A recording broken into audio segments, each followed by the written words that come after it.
Hey everyone, thank you for joining me again tonight. I'd like to welcome everyone back to this week's discussion. If you're here for the first time, I would like to invite everyone to subscribe to my website, shellyspeakstruth.urbancountryfilms.com. Again, that's shellyspeakstruth.urbancountryfilms.com. I would also just like to inform everyone, whatever platform that you're watching on.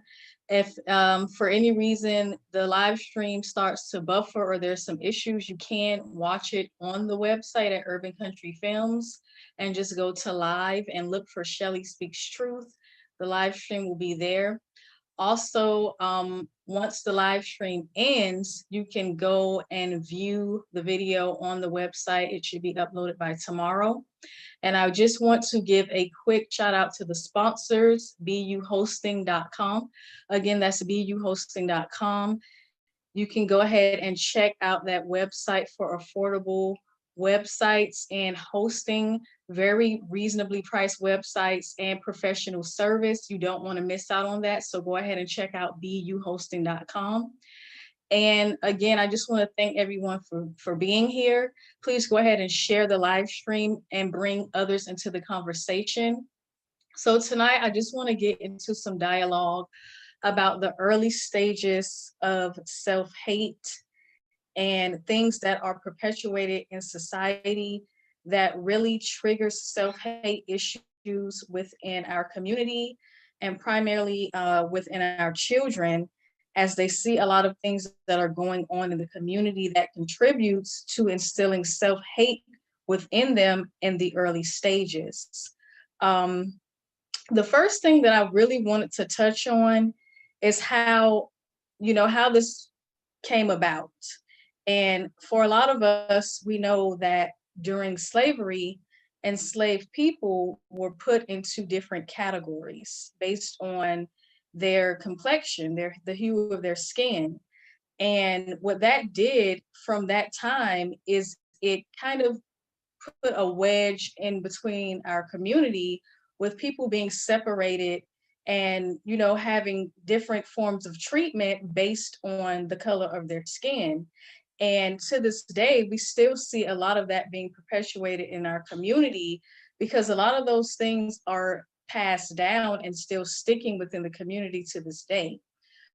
But I just want to get into some specifics about how a lot of this started, and I want to get into something that is referred to as the brown paper bag test, because a lot of people know about the brown paper bag test from our ancestors being enslaved. And, in the sick, twisted world of slavery, the lighter your skin complexion was, then you would be treated a little bit better. You wouldn't be outside, slaving in the fields and working in the hot sun all day. You would more than likely be doing domestic work in the house and being treated a little bit better. Not that I don't know how much better you could be getting treated in slavery, but unfortunately, that is what was taking place. So after slavery ended, some of those practices still continued within our community because just like with anyone, people who are in situations where they're trying to survive, they're going to do whatever they can to get advantages in society. So the brown paper bag test, and to tell you all what it specifically was, it was a test that was commonly used after slavery. It was used primarily in the early 1900s. And with the brown paper bag test, what happened was upper class Black American societies and families would use the brown paper bag to determine if a Black person was sufficiently close enough to being white.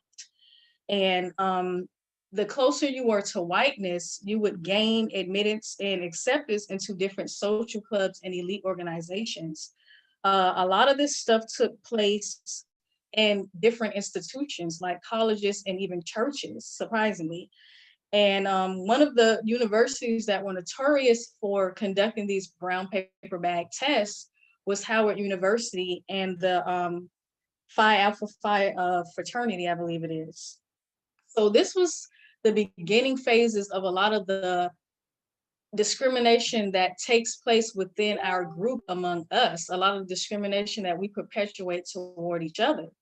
And those practices went on to manifest into other things, and although a lot of that stuff died down, to this very day some of those practices are still in place, and some of those organizations, even though they're not talked about as much today and they're not as prevalent today as they were back then, a lot of these organizations do still exist, where as a Black person, the lighter your skin complexion is, the better you're treated by other Black people as well. But the thing about the lighter skinned Black people within our community, with them, it wasn't about being Black for them, because they didn't want to be Black. They had a certain level of hatred for being Black. And again, this wasn't everyone, but the people that could use that fair skin to get advantages in society, and they didn't see anything wrong with doing that, they would use it to their benefit. And what they would do is, sometimes they would engage in what is called white passing, where they would completely abandon the Black community altogether and go ingratiate themselves into white society, where they would pass for white, and completely rid themselves of the Black community. And we see some of that stuff going on today, but again, it's not as prevalent as it was back then because of the way society was structured. Just being Black in general was a stigma. So even if you were a more fairer skinned Black person, you still wanted to disassociate yourself from Blackness because it would award you more privileges and things going on. You still have the Blue Vein Society, which, if some of you don't know what the Blue Vein Society is, it was a society in which you would get entry into this society, and you would be among elite groups of people if your skin complexion was light enough for your veins to show through your skin. And unfortunately, that's how a lot of things were gauged back then, because again, the more fair skinned you were as a Black person, the more privileges you could receive. Or if your skin was even more fair, you could completely disassociate yourself from Black society. But that's just to give you all, a little brief history on how we begin to see a lot of this happening in our community, where there's been a rift between us as far as our skin complexions, and us kind of creating these little hierarchies within our group, where, sometimes if you're of a lighter complexion, you will receive more opportunities and you will be placed at a certain level above a person that may be of a darker skin complexion. And a lot of that pretty much led up into colorism, which is another big issue that we see in the community today that we'll get into a little bit later. But another thing that I did want to point out before I get into the comments, I would like for everybody to chime in on this discussion and share your thoughts on it, because we all know that this is a big issue in our community. And a lot of people may feel like, what is the big deal? People have preferences. Some people, they prefer a person with a more fair skin complexion, and there shouldn't be anything wrong with that. And there isn't anything wrong with having a preference. But when that preference spews out into hatred and prejudice within our own race, that becomes a problem for the entire community. So I think that's something that we really need to consider. And it's not just, it's not the fault of anyone who may be of a lighter skin complexion, because again, when you think about how a lot of this stuff was implemented, this wouldn't have happened within our community if we weren't trying to deal with and cope with racism and discrimination and colonialism. And that is what played a big role in a lot of this stuff taking place. But unfortunately, some of us decided to go ahead and pick up the mantle and keep this going within society, which has caused tremendous problems within the community. But, there's a couple of things that I just wanted to get into as far as some of the major issues that we have within the community and how we kind of separate ourselves. And one of the main things that, we do a lot is we do separate ourselves based on skin complexion, We like to separate ourselves based on hair textures. We like to separate ourselves on different stereotypes based on skin tones. And a lot of times, what you'll hear is that a darker skinned female is aggressive. She's mean. She's not as attractive. And then on the flip side of that, you'll hear that a lighter complected man is not as masculine and he's seen as soft. So there's a lot of stereotypes that we place on ourselves within our community that I think it would do us justice to kind of shed those stereotypes and begin to understand that we're all Black people. And if we continue to allow ourselves to play into the more Eurocentric, we're going to always have these problems within our community. So that's something, again, that we need to examine. And it would serve us well to know where a lot of this stuff came from so we can begin to shatter some of these traditions within our community that have led us to where we are right now. Um, I'm trying to get into the comment section right now. And again, the phone lines are always open. So if anyone wants to chime in on this conversation by calling in, the phone lines are always open. So you are free to call in if you would like to.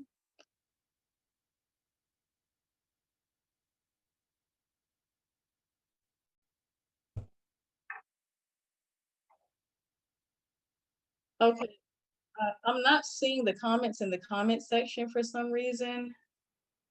Nothing coming in right now. For some reason, what's it called? The thing wouldn't go on Facebook, so we're live on your website. So if anyone is gonna come in, they're gonna call. Um, so guys, if you're listening on the website, just go ahead and call 786-259-1295 and share your thoughts. The number is right there on the screen.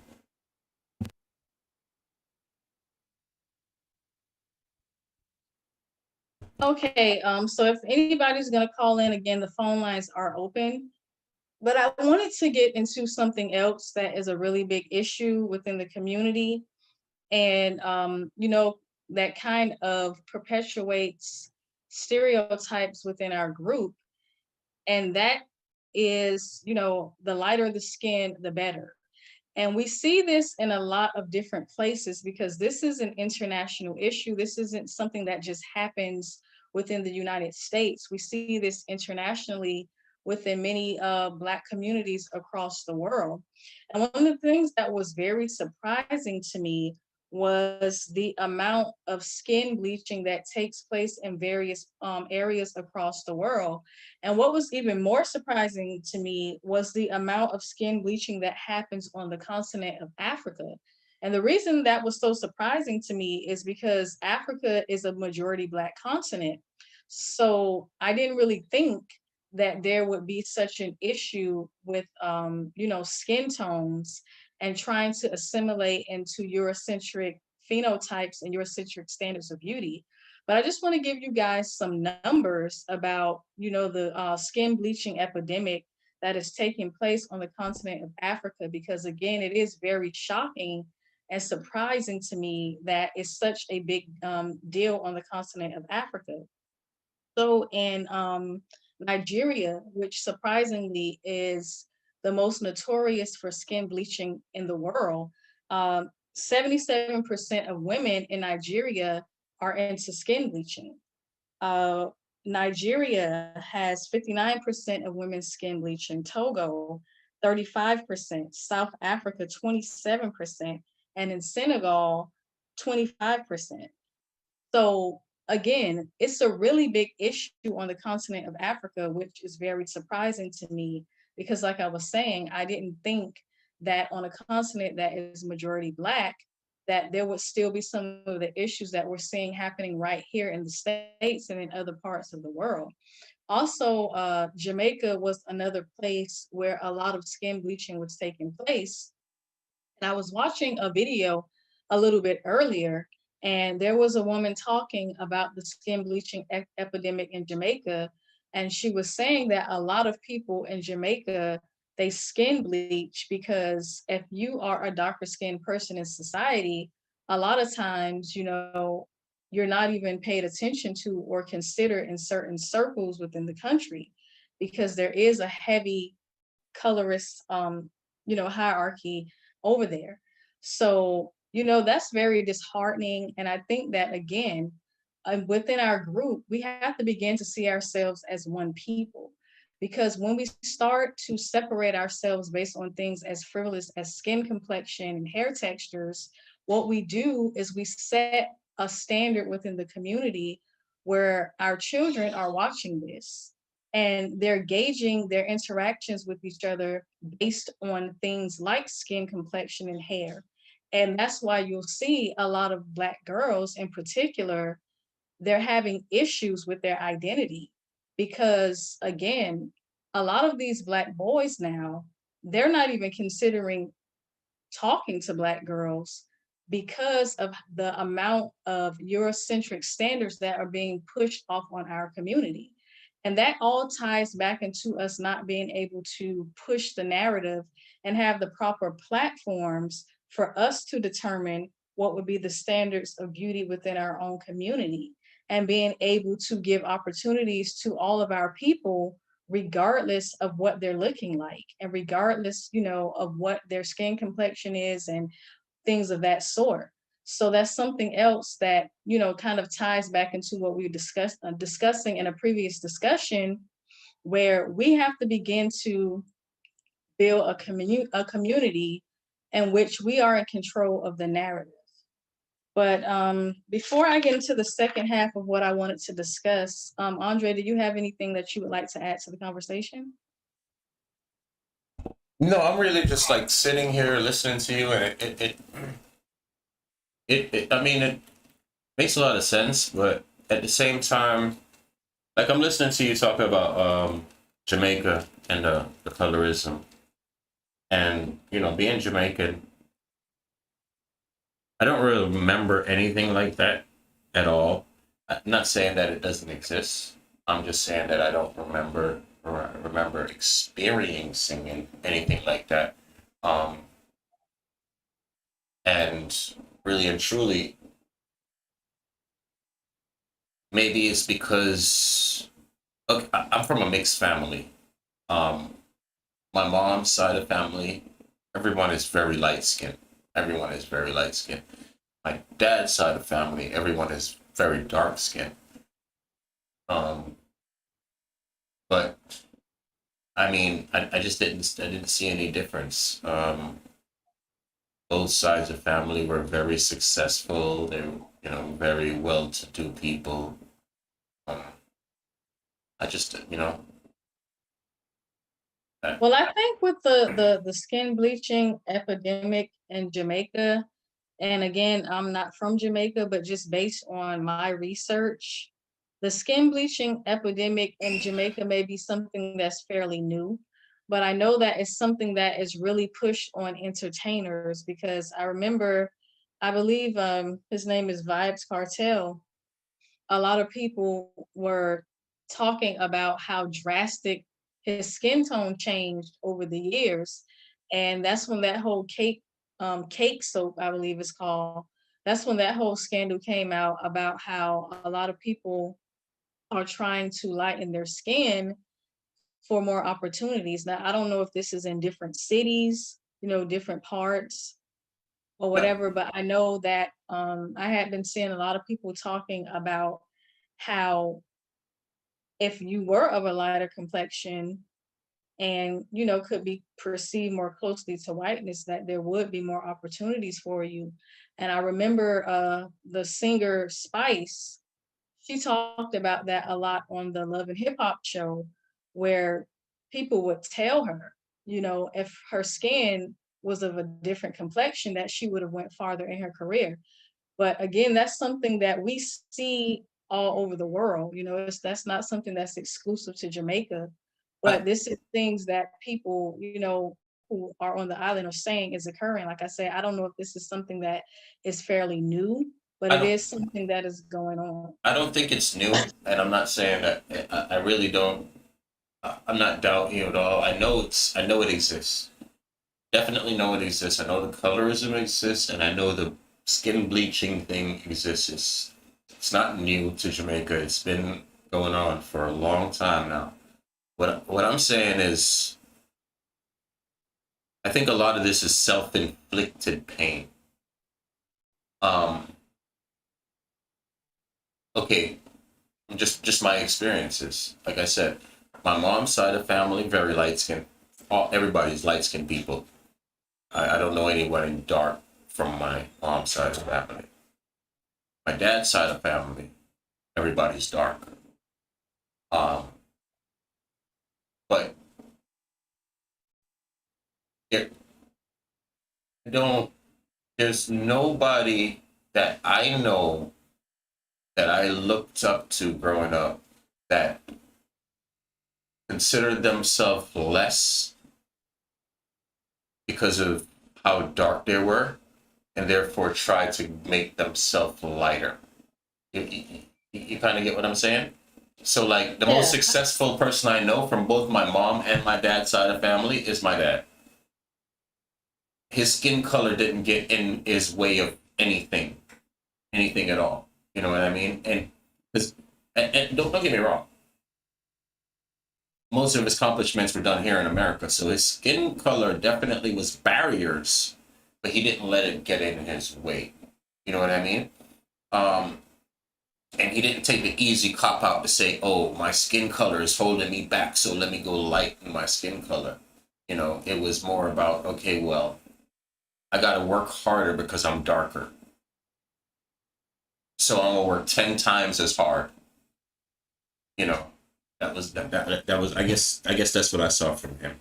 But Well, I mean, and that within itself is a problem because it shouldn't be there shouldn't ever be an issue where someone should have to feel like, regardless of whatever, because people aren't, they aren't just making this up. This is stuff that is actually happening. And I think that that's one of the problems in the community, that with darker skinned members of our community, is say when they express their grievances with having to deal with certain things because of their skin color, they're kind of, people kind of gaslight them a little bit and say, well, I don't think it's that bad. And to me, it's kind of a situation to where it's like, if it's not something that you experience for yourself, you cannot really speak on how deep it goes.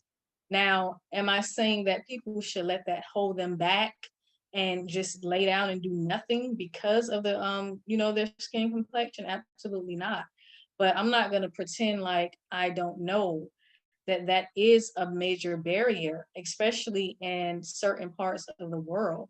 America, over the years, has gotten better with that, but it's still an issue to a certain extent. And I think one of the biggest areas in this country where people experience a lot of colorism is within the entertainment industry. And you even hear it with the rappers. They're constantly degrading and disparaging women of darker skin tones. It's like it's something they do for sport, and it's really not funny. And even with the lighter skinned black women, now there's this thing, especially within the entertainment industry, where it's like you have to be black, and being black, just being a black person isn't good enough anymore. You need to be black and Chinese, or black and something else. And it's like, what they don't understand is, with the platforms that they have, people are paying attention to this, and it may not affect you as much as an adult because you have lots more things to be concerned about besides what a rapper is saying in his song or some person is saying in the entertainment industry. But the whole thing is, and why, this is pretty much the early stages of how this stuff gets started, is because the children are listening, they're watching, and they're taking all of this stuff in, to where you have girls getting on TikTok and expressing how bad they feel about how they look. Black girls of all complexions, because there's a stigma that's being placed on being Black, as if Black isn't good enough anymore. And a lot of these people are Black people doing this. So there's a deep embedded self-hatred within our community, to where we're always trying to look outside of ourselves to find something to latch on to, because a lot of us don't feel good about being Black. And being Black is something to be celebrated. It's something that's unique. It's something that is prestigious. So I don't really understand where that's coming from with a lot of these people. But at the same time, I think that it's really up to us to kind of break down a lot of those stereotypes and to get into the psychology of why this is happening, so that we can change the narrative and we can let our children know that within the larger society, it's nothing wrong with them being Black. And unfortunately, darker skinned people of our community is feeling it harder than anyone else.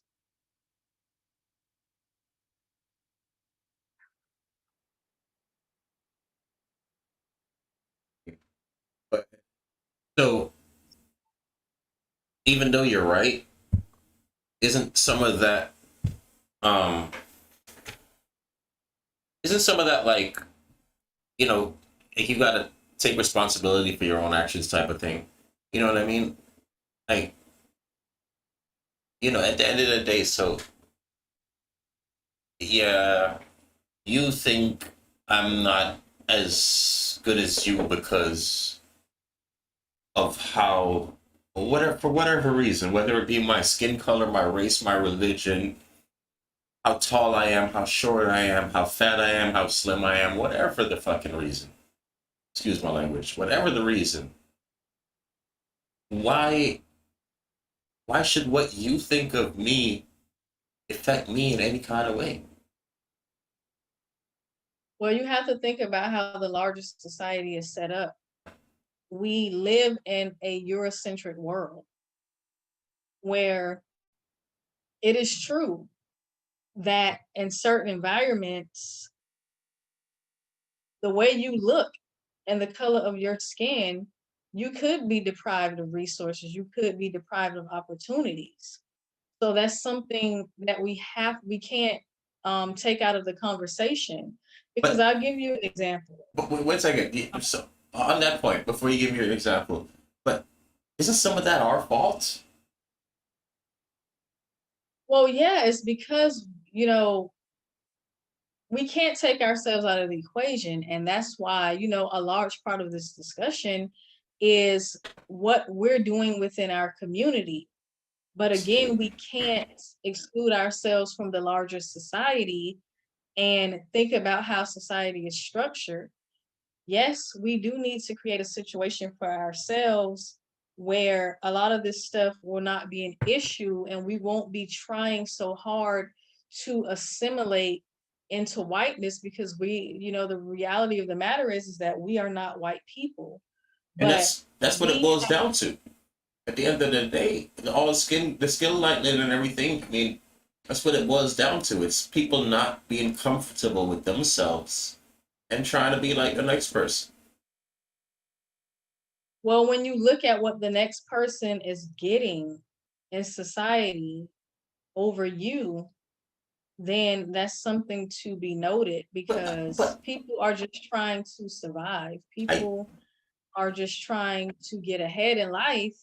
And honestly speaking, like in some situations, like I said, you may not see it that prevalent in this country anymore, but that was a really big thing years ago.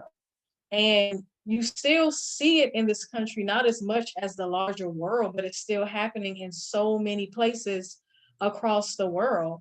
And one of the places that is happening, you see it happening a lot and it's really pervasive, is in Latin America.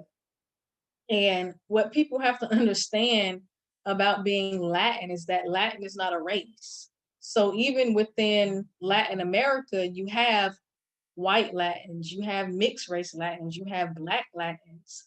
And one of the things that I commonly hear from people within Latin America is that, they encourage people to enhance the race.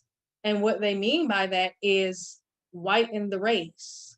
Don't procreate with Black people, because over there, there's still a very heavy stigma against being Black, and it will affect the outcome of what you will attain in life, what opportunities will be awarded to you. Not saying that you won't be able to accomplish anything, but your skin color is a heavy burden in certain situations. So we have to look at this from an international standpoint as well, because this is something that is happening all over the world, and it's something that for certain people it is a barrier for them, and they are held back by it. So I think that's something that we can't ignore. What I think that we need to do again is begin to build something for ourselves so that a lot of this stuff won't be an issue for us, because a lot of this stuff could be prevented if we were in a situation that we could provide opportunities to people and they wouldn't have to deal with racism and prejudice and colonialism and all these different things, but we're not at that point yet. So, So I think, so at the end of the day, that's my point. Is that we need to take a responsibility for, because all of this stuff. If little girls are bleaching them skills, if little boys are bleaching them skills themselves, whether grown or little, people are bleaching their skins to make themselves lighter. It's simply because, not simply, because it's not a simple thing. It's because we don't have protection for ourselves. We don't have a community within ourselves that we take care of each other and where we show off our greatness, and our our little ones have something to look up to other than somebody else's stolen culture. well, fortunately, we see it changing little by little, but we still have a very, very long way to go, because this is stuff that has been embedded in our psyches for hundreds of years. So it's not going to be an easy process to just come out of it. But that's why I encourage people to celebrate who they are and be proud of who they are. Because, like you said, a lot of this is our fault. Well, I won't say I guess you could say it's our fault because, we have to come out of the different things that have held us back in the past, and we have to Absolutely. shed ourselves of the things that were done to us, because we are the only ones that can pull ourselves up out of those situations. But again, it's not very easy to do that, and it is a process. But where we go wrong in our community is a lot of us buy into that. And you know even within our homes, we have some of our parents, some of our siblings that still keep this thing going, where, like I said, there's this hierarchy within the community, that people who look a certain way, have a certain skin tone, have a certain hair texture, it's like everybody is pitted against each other in a situation that we already don't control. But if we would change the narrative and get ahead of the larger societies that want us to feel a certain type of way about ourselves, then we would begin to dig ourselves out of these situations. But again, it's being perpetuated too much in the media within our own community, where you have these people, again, that have these platforms that like to put negative stigmas on being Black. And again, that goes back into the deeply rooted self-hatred, where a lot of these people, they don't even want to be Black. Or if they are Black, they want to be some other kind of Black. Like, for example, I was watching Vlad TV, and there was a rapper on there. I don't remember his name. I think his name was Glock 9 or something like that. And he was being interviewed, and they asked him a question about the comments that Kodak Black made about not liking no dark skinned girls because he's already dark skinned and he don't need no black bees and no black babies. So the other rapper agreed with him. He was a very dark skinned guy, and he was like, "No, I'm too black. If I have a kid with a dark skinned woman, our baby's gonna be too black." And it was sad that a white person had to tell him, like, "What are you talking about? Don't you want your child to look like you?" And he just claimed right out and said, "No, I'm too dark. I don't want my child to look like me." And that is a lot of what we're dealing with within the community. Honestly, that's just craziness because that's it's self hate at its finest. Self hate is finest. That's all I can say about that. And we gotta cut it out. We gotta cut it out. We gotta love on each. First, we gotta love ourselves. Um, and I always compare our situation as Black people in this country or in the world, period, because it ain't nowhere. Tell me where we got a break. You know what I mean? From the only place that I can understand that we possibly now have a break is Ghana. Shout outs to Ghana. But it's I always compare it to our situation to an abused someone in an abused relationship. It's usually women, right? Or that's what's talked spoken about. And when from my understanding, when a woman is in a broken or an abusive relationship, it's not an easy thing to get out of.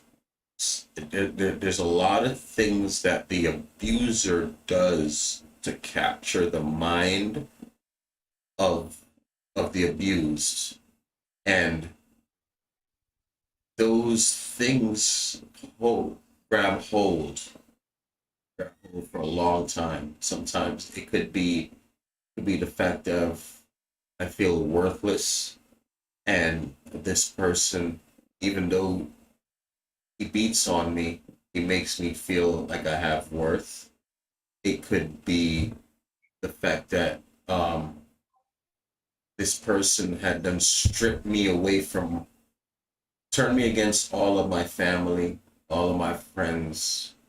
I don't have anywhere to go. It could be that this person has this beautiful exterior show of life that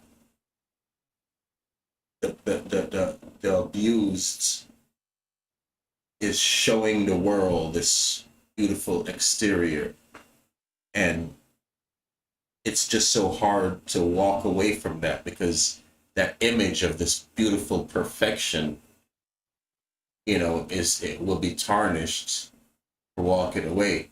Like there's so many different things and there's so many different reasons, and I feel like us as Black people in the world, we have a little bit of all of these things Mhm. ingrained in us, and that's why it's so hard. But at the same time, it's only the abused woman that can stop the abuse.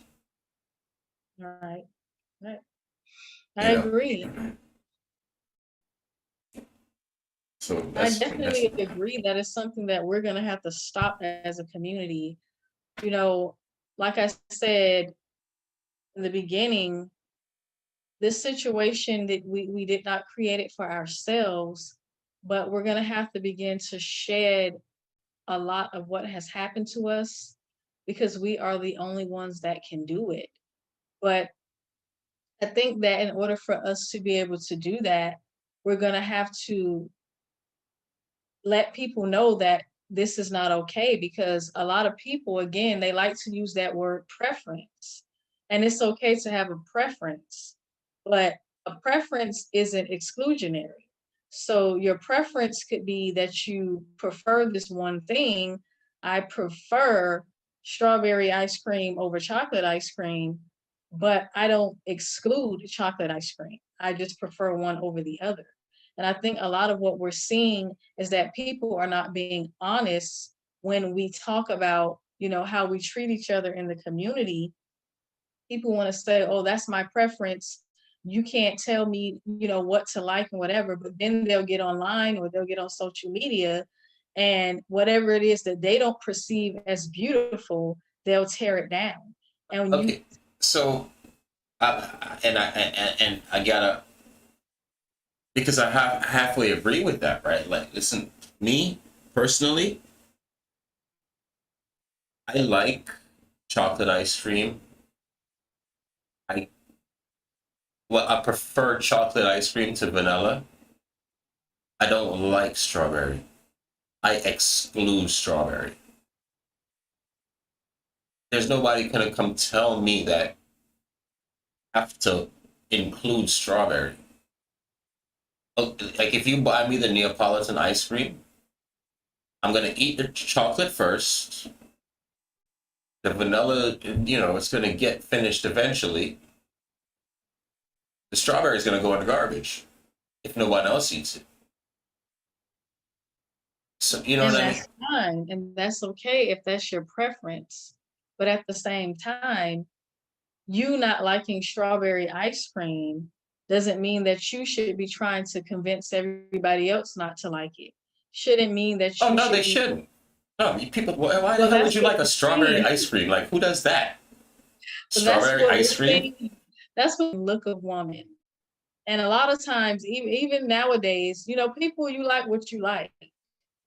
But a lot of these guys are not being honest. A lot of these guys just don't like blackness in general. They don't want to be associated with blackness at all. They're not choosing black women of any complexion. They don't want to be involved with anything black. And a lot of times it's because they don't have any self esteem.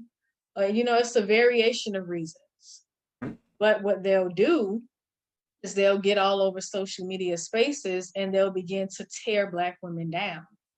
And that's another thing that we have to stop within our community, because again, it doesn't affect me as an adult woman, but there's impressionable girls that are seeing these people with these platforms saying these things, and it's being embedded in their mind that there's something wrong with me because of who I am. So we have to stop doing this in our community to each other if we ever plan to, stop this. And if we can't stop everybody from doing it, but I feel like those of us that know it's wrong, we need to counter that message, because there's no reason why any of the children in our community should be ashamed of who they are, what God made them to be. There's no reason why they should be ashamed of that.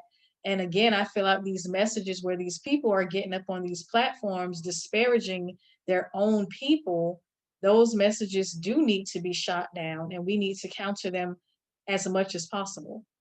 Yeah, yeah. I mean, you're absolutely right. But you touched on one thing. It's the men in the community, and you touch on a lot of you have a lot of commentary about our community as a whole and getting better as a whole. And one thing that 90% of all of your conversations can come back to is the fact that black men in our community aren't stand up. We don't stand up and stand together. It's like we're standing back and standing by. It's like,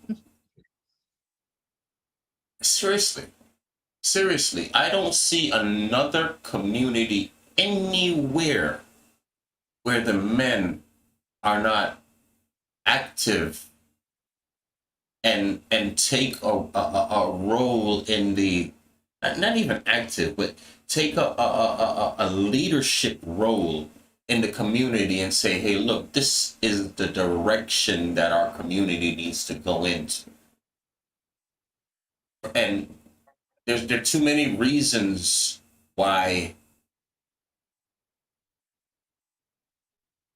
it, there's too many reasons why we don't, you know, and the colorism is one of them. Apparently, because you hear it all the time.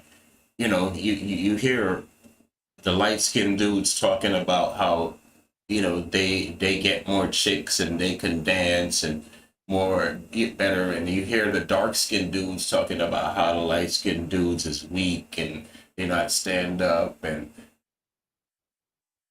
it's all bullshit. Like it really is. Excuse my language. It's not, you know, not my show, but it's all crap.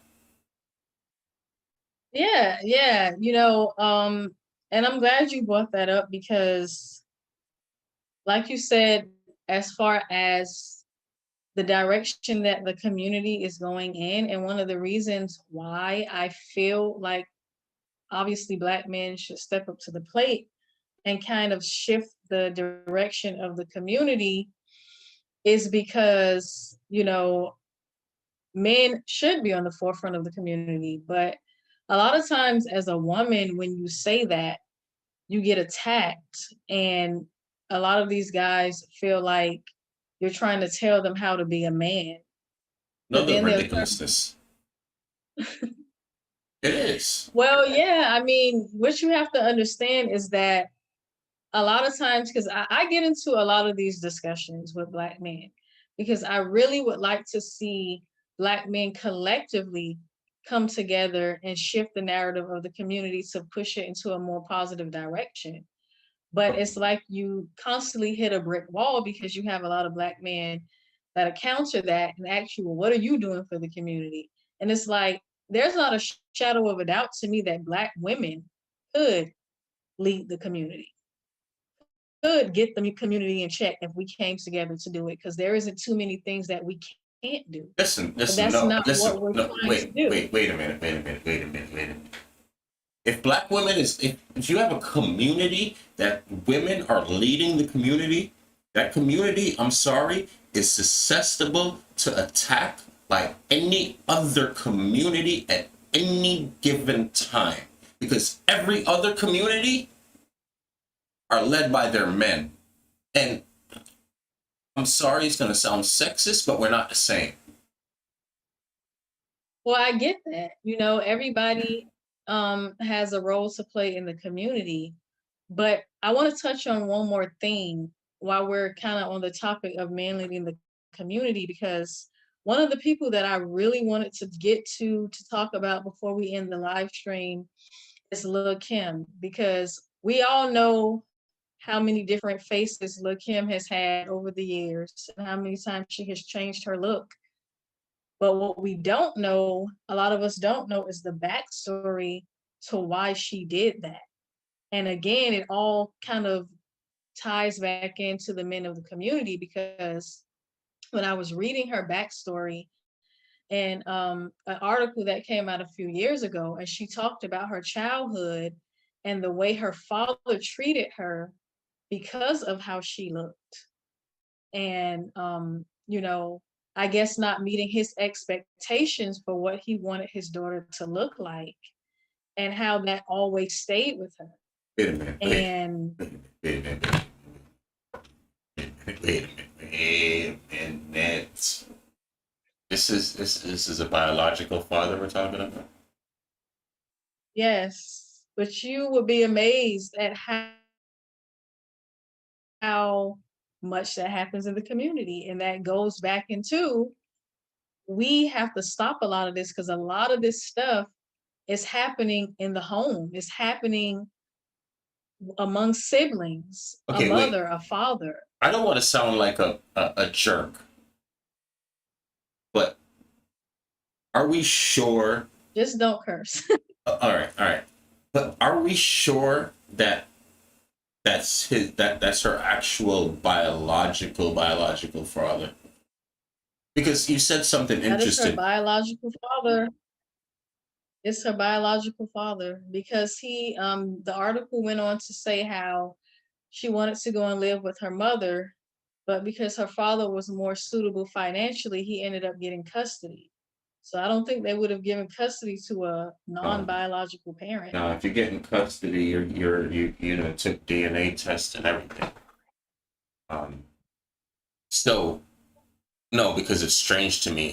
That brought a personal situation to life where someone had told me that a child was my child, um, and it was a little girl, and the child didn't look anything to my expectations of what my daughter would look like, you know. And I always questioned that. Um, but again, I was right. You know, I was right. It wasn't my child. So, you know, when you said that, it just kind of because in that case, I guess I could understand. But if it's your biological child, the child looks like you. If you don't like the way the child looks, you need to look in the mirror. If the child I is mean, we ugly or don't know ugly, because I don't know how her father looks. She may have taken more of her mother's look. Maybe she took more of her mother's skin tone. Maybe her father was hoping that she would have a different complexion, or maybe she would have a different hair texture, or we don't know. no, you don't know. But you know, she said that that stuck with her because she always felt like there wasn't anything that she could do right in his eyes, and that that went with her throughout her life. And even she would you know, in her relationships, she would find herself running into the same types of men, and even to the point where she said that none of the men that she ever dated told her she was beautiful, and she would always find herself being cheated on by a more Eurocentric looking woman, That sucks. That really which, sucks. yeah, which, you know, even in the Notorious movie, we seen a little bit of that with Biggie because the minute he saw Faith, he kind of just pushed Lil Kim to the side.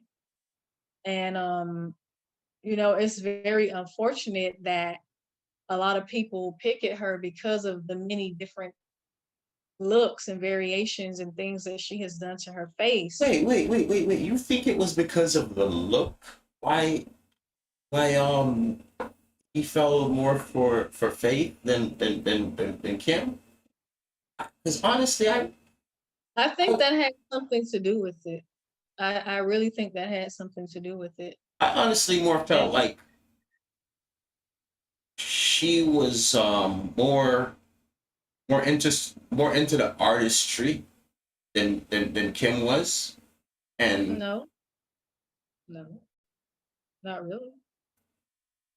I just that's the way I saw it. I guess I didn't really see a colorism thing there. You know what I mean? I just saw it as um he would see Kim as somebody that is like a cool girl to like, you know, a ride or die chick. You know, we could do whatever, but you know, Faith is the person that Is the softer, yeah, well, I mean perceived as more pretty. well, no, the Yeah. more homely, more homely, where Kim was more out there. Well, I don't know because you got to think about how our community is set up.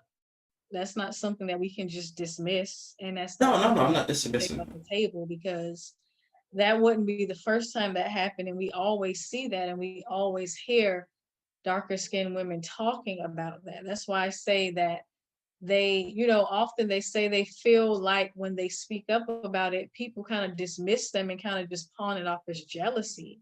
But it's a real thing that takes place. And what people don't understand is, like I said, fine, have your preference. But when you begin to disparage people for how they look, you can't think that that's not going to have an impact on them mentally. And then, especially for her to see herself constantly being cheated on, you know, by women, you know, guys cheating on her with women that look nothing like her.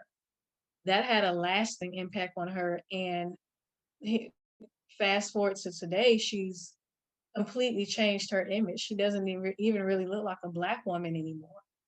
So Listen, I get it, 100%. Like I 100% get it. But I get, I just, I'm always gonna come back to so few things I'm just gonna always come back to because I just live my life a certain kind of way, and I just come back to certain things. And one of the things that's gonna come back to when you say that is personal. You got to take personal responsibility at some point, because yes, your father this and the boyfriend's this and Biggie this, and when is it me, Kim, gonna take responsibility for what I've done to this body, this face, and you know what I mean? It's like, or when am I gonna take responsibility for what I feel inside so I don't have to make all these changes on the outside? And a lot of it comes to self healing. A lot of it comes back to self healing because and as a whole, we don't do that. We don't do that. We don't. Our community as a whole needs to be healed. We need to heal individually, and we need to heal collectively. And that's another thing that we always talk about too. That in our community, we don't go to counseling. We don't heal ourselves. We don't take time to do all these things. But yeah, I don't want to take over your things. That's just the way I feel no, about it's it. fine. It's fine because I agree with you. I think that a lot of this, I think that all of this is going to be eradicated through the proper healing process because, again, like I said, we're dealing with hundreds of years of social engineering and programming to where, this is where we are today, where we're in a situation where our community is so divided on many issues, but honestly, you know, the different degrees of blackness and how we feel about ourselves as black people has been under attack since we entered this country. And I think that's something that we need to, although it is discussed, and obviously this isn't the first discussion about this, but I think that is something that people need to do analysis on within their personal lives. And as a community, we need to be able begin to just shed ourselves of all of the social programming that would even put us in a situation where we have to care about what our skin complexion is or what our hair texture is or any of that. I think that it's time for us to completely shift the narrative so that we can move past a lot of this stuff and begin to focus on overall improving our community and getting to a place where we need to be in the world and in this country and just as a people in general. But we have come to the end of the live stream. And again, I would just like to thank everyone for watching. Again, this live stream will be on the website. So you can go ahead. It should be up by tomorrow. You can check it out on my website if you missed it. ShellySpeaksTruth.UrbanCountryFilms.com. Again, that's ShellySpeaksTruth.UrbanCountryFilms.com. You can check the playback there. Again, I want to thank the sponsors, BUHosting.com. Again, that's BUHosting.com. Check them out for all your website needs. And again, thank you to everyone for watching. Good night.